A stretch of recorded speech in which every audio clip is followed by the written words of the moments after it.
Dans ce projet de loi de transformation de la fonction publique, il y a quelque chose d'absolument extraordinaire. Le gouvernement veut supprimer la seule instance, la seule, où on peut traiter de la santé et de la sécurité au travail des fonctionnaires et agents publics, ce qu'on appelle le CHSCT, le Comité d'hygiène, santé et sécurité au travail. Bien sûr, il se place dans la même perspective que la loi travail, les ordonnances Macron. Il faut une seule instance, donc il faudrait fusionner le comité technique et le CHSCT.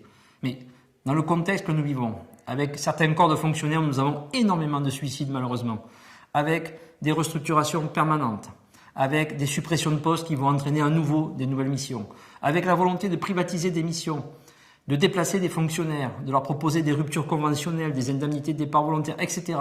Donc quelque chose qui va perturber fortement l'activité professionnelle et bien sûr les agents.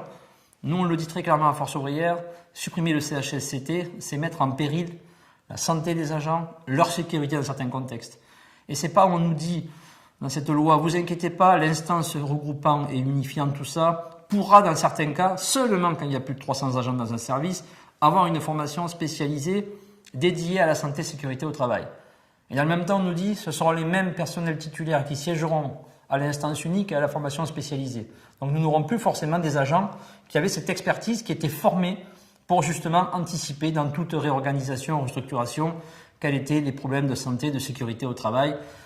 Et on sait que ces problématiques sont très larges. Et dans le même temps, le projet de loi veut évoquer la médecine de prévention. Vous voyez, tout un contexte où on nous dit aujourd'hui, on va avoir des problèmes, on va avoir des restructurations, on va avoir des mobilités forcées, on va avoir des agents qui vont perdre des missions.